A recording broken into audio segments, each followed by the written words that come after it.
She rolls her eyes when you speak. She forgets to tell you about the grandchildren's birthday party until it's already over.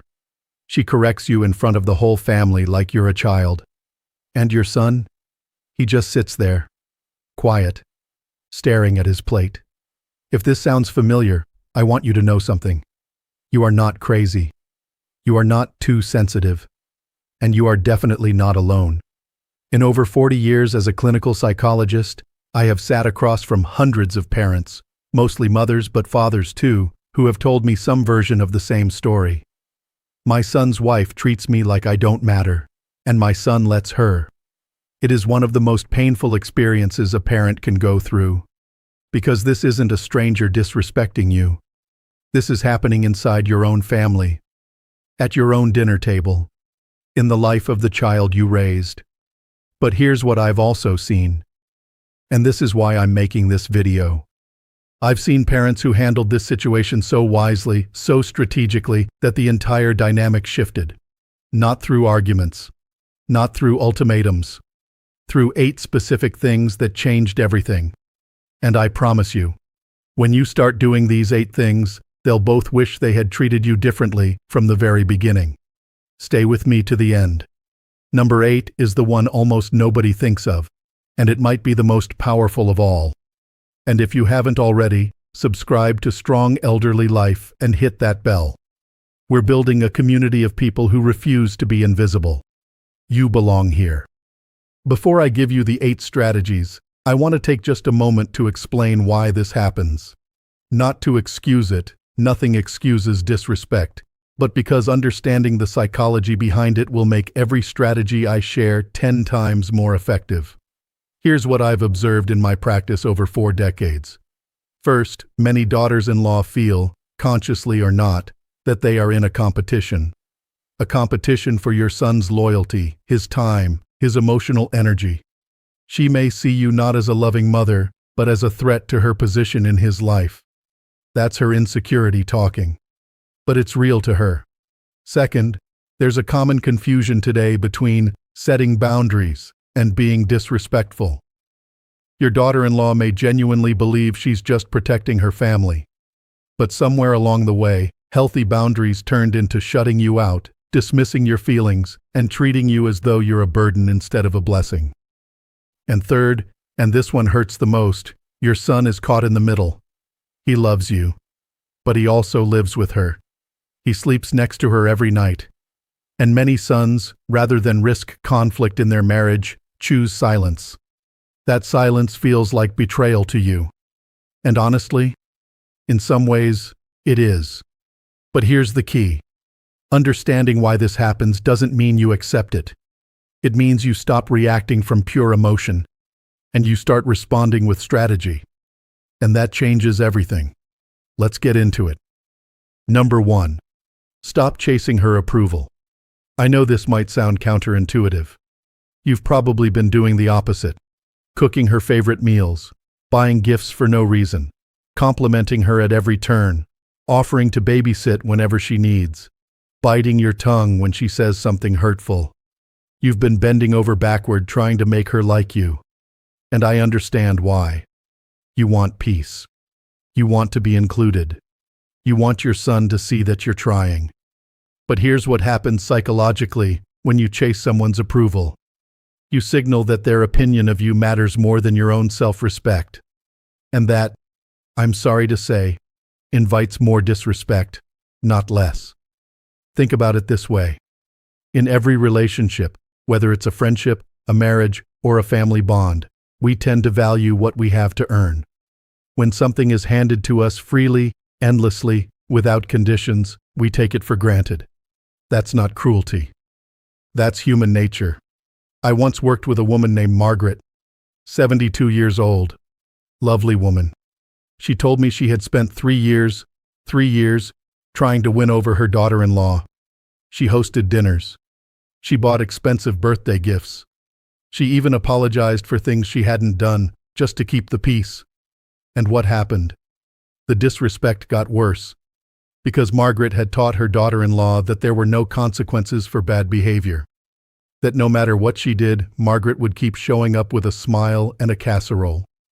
So what did we do? We pulled back the extra effort. Not the love. Never the love. But the overgiving. The desperate gestures. Margaret was still warm. Still kind. But she stopped performing. And within 3 months, something shifted. Her daughter-in-law started calling more. Started asking Margaret's opinion. Because suddenly, Margaret's warmth wasn't guaranteed. It had to be earned. Stop chasing. Let her come to you. Number 2. Document the pattern, not just the feeling. When I say document, I don't mean prepare a legal case. I mean keep a private, simple record of specific incidents. Write down what was said, when it happened, and who was present. Keep it factual. Keep it short. And keep it private. This is for your eyes only. Here's why this matters. When you eventually talk to your son, and you will, the conversation will go much better if you have specifics. Because vague complaints are easy to dismiss. If you say, "She's always rude to me," your son can say, "Mom, you're being dramatic." But if you say, "On March 14th, at Sunday dinner, she told me my opinion was irrelevant in front of the children, and when I tried to respond, she walked out of the room," that is very hard to dismiss. There's another benefit too. When you write things down, you see patterns. You might discover that the disrespect happens mostly when your son isn't in the room, or that it escalates around holidays, or that it started after a specific event. These patterns give you insight, and insight gives you power. One more thing. Documenting also protects you from gaslighting. If someone tells you often enough that you're too sensitive or imagining things, you might start to believe it. Your written record is your anchor to reality. You're not building a case against her. You're building clarity for yourself. Number 3. Have one direct private conversation with her. I want to emphasize the word one. You are going to do this exactly once. Not twice. Not 5 times. Once. Here's why. If you keep bringing it up, you give her power. You become the one who's always complaining, always bringing up problems, always the source of tension. One calm, clear, dignified conversation puts the ball in her court. After that, her behavior is her choice, and her responsibility. Now, how do you have this conversation? First, choose the right time and place. Not at a family gathering. Not during a holiday. Not when she's stressed or rushing. Ask her for a private moment. A coffee. A walk. Just the two of you. Second, use this framework. You say, "I've noticed that sometimes things feel tense between us, and I want you to know that I genuinely want us to have a good relationship. You're important to my son, which makes you important to me. But I need to be honest. There have been moments where I've felt disrespected, and that hurts. Can we talk about how we can make this better for both of us?" That's it. Calm. Clear. No accusations. No tears. No dragging up a list of offenses. Now, she might respond well. She might open up. She might even apologize. And if she does, wonderful. Accept it graciously and move forward. But she might also get defensive. She might deny everything. She might turn it around and say you're the problem. If that happens, and I want you to hear this clearly, do not argue. Simply say, "I understand we see things differently. I've said what I needed to say, and I hope we can move forward with mutual respect." Then walk away. You've planted the seed. That's all you need to do. Time will do the rest. Number 4. Talk to your son, but do it strategically. This is the conversation most parents dread. Because deep down, you're terrified of the answer. What if he takes her side? What if he tells you to back off? What if you lose him? I understand that fear. I've sat with parents who cried in my office just thinking about it. But here's the truth. Silence isn't protecting your relationship with your son. Silence is slowly killing it. So here's how to do it right. First, choose your timing carefully. Not during the holidays. Not after a fight. Not when he's exhausted from work. Pick a calm, private moment when you have his full attention. Second, lead with love. Start by saying, I love you. I'm proud of you. I'm not trying to cause problems in your marriage, but I need to tell you how I've been feeling. Third, use I statements. Not, your wife is disrespectful. Instead, I feel hurt when I'm excluded from family events without explanation. Not, she talks to me like I'm stupid. Instead, I feel dismissed when my opinions are shut down at dinner. The difference is enormous.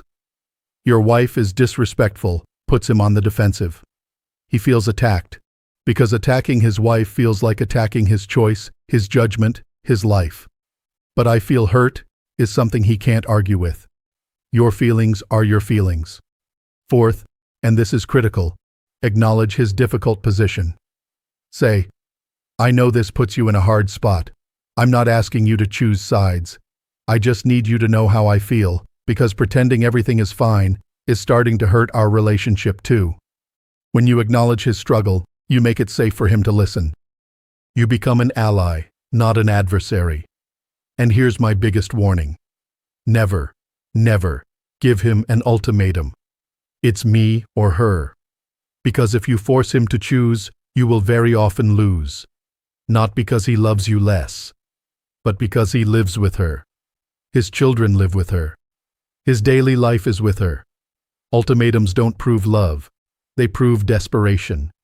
And they almost always backfire. Say your piece. Say it with love. Then let it sit.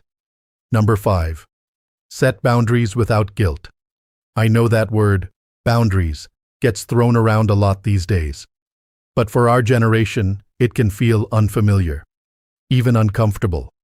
We were raised to keep the peace, to put family first, to endure. But here's what I've learned in 40 years of practice. A person who has no boundaries is a person who gets walked on. Every single time. Without exception. So what does a healthy boundary look like in this situation? It looks like this. I will not stay for dinner if I am spoken to disrespectfully. And then, this is the important part, you actually leave when it happens. It looks like this. I am happy to help with the grandchildren, but I expect to be treated with basic courtesy. If that doesn't happen, I'll need to step back from babysitting for a while. It looks like this. I love spending holidays with the family, but if I'm going to be ignored or belittled, I'll celebrate on my own this year. Now, I know what you're thinking. But if I do that, I'll miss out. I won't see my grandchildren. I'll be the one who suffers. And yes, in the short term, that might be true. Boundaries are expensive. They cost you something. But here's what they buy, and this is priceless. They buy you self-respect. They buy you peace of mind. And over time, they buy you something else. Genuine respect from the people around you. Because here's the psychology. People treat you the way you allow them to treat you. If there's no consequence for disrespect, there's no reason to stop. But the moment you show, through action, not words, that you will remove yourself from disrespectful situations, the dynamic changes. You don't have to announce your boundaries with a speech. You don't have to be dramatic about it. You simply act. You leave the room.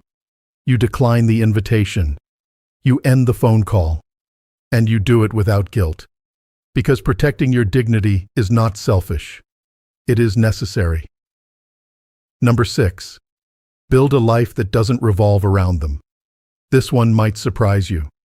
But in my experience, it's one of the most transformative things you can do, not just for this situation, but for your entire well-being. Here's the trap many parents fall into. You retire. The kids are grown. And gradually, your son's family becomes the center of your universe. Their calls are the highlight of your week. Their visits are the events you plan around. Their approval becomes your source of self-worth. And when that happens, every act of disrespect doesn't just sting, it devastates. Because they're all you have. I want you to hear this with the love and honesty it's intended. If your son's family is your entire world, you are giving them far too much power over your happiness. So build. Build a life that's full and rich and yours. Reconnect with old friends.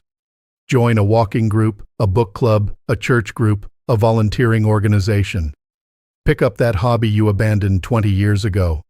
Travel, even if it's just a day trip to a town you've never visited. Take a class. Learn something new. Write. Garden. Dance. Whatever makes you feel alive. Here's the beautiful paradox. The less you need their approval, the more respect you tend to get. Because a parent who has their own full, vibrant life is very hard to disrespect. They're not desperate. They're not clingy. They're not waiting by the phone. They're interesting. They're independent. They're strong. And when your daughter-in-law sees that you don't need her, that your happiness doesn't depend on her permission, the power dynamic shifts entirely. You are no longer someone she can control by withholding affection or access. You are someone who will be just fine either way. That is an incredibly powerful position to be in. Number 7. Control what you share. I've seen this mistake so many times that it breaks my heart. A loving, trusting parent shares everything with their son's family, their health concerns, their financial worries, their opinions on parenting, their loneliness, their fears. They do this because they believe family should be open, transparent, honest. And in a healthy family, that's true. But when someone in the family has shown you that they will use your vulnerability against you, it's time to be selective. I'm not telling you to be fake. I'm telling you to be wise.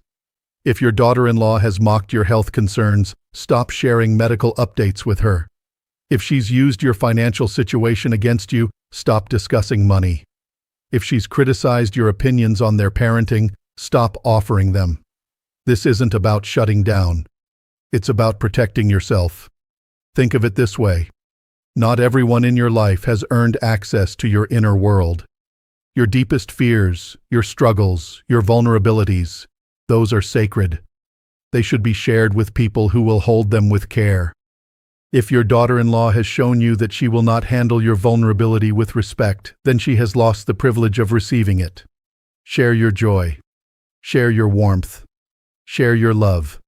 But keep your struggles for the people who have proven they deserve to hear them. Your close friends, your trusted siblings, your therapist, your support system. Here's what happens when you do this. The disrespect loses its fuel. She can't make comments about your health if she doesn't know about your health. She can't use your finances against you if she doesn't know your finances. She can't twist your words if you haven't given her any words to twist. Information is power. And right now, you need to keep some of that power for yourself. Number 8. And this is the one I told you about at the beginning. The one most people never think of. And honestly, it's the hardest one of all. Know when to step back and let consequences do the teaching.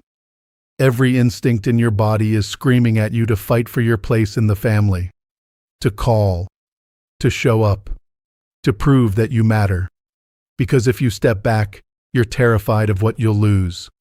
Time with your grandchildren, your relationship with your son, your place at the table. And I understand that fear, deeply. But here's what I've learned in 40 years. Sometimes the most powerful thing you can do is create space. Not out of anger, not out of spite, out of self-preservation, and out of wisdom. When you step back with dignity, something remarkable happens. They feel the void. The Sunday dinners are quieter without you. The holidays feel incomplete. The grandchildren ask, "Where's Grandma?" Or, "Why doesn't Grandpa come anymore?" And your son who chose silence, starts to notice. He starts to feel the weight of what's been lost. You don't have to announce it. You don't have to make a grand statement. You simply become less available. You say, "I'd love to come, but I have plans this weekend." You let the phone ring a little longer. You stop being the one who always reaches out first. And here's the deeper truth. Consequences teach what words cannot. You've already told them how you feel. You've already set your boundaries. If nothing has changed, then words have done all they can do. Now it's time to let absence speak. I've seen this work more times than I can count. Not in days, sometimes in months. But the shift comes. Because when a parent who was always there, always giving, always available suddenly steps back, it sends a message louder than any argument ever could. It says, I love you, but I love myself too, and I will not sacrifice my dignity to be in your life. And here's one more thing I want you to hold on to. Many of the most difficult daughter-in-law relationships improve over time. Maturity changes people. Life experience changes people. And one day, sometimes many years from now, your daughter-in-law may become a mother-in-law herself. And on that day, she will understand what she put you through. Not because you told her, because life taught her. You don't have to prove you were right. Time will do that for you. Before I wrap up, I want to quickly mention 5 mistakes I see parents make that almost always make things worse. 1. Don't badmouth your daughter-in-law to other family members.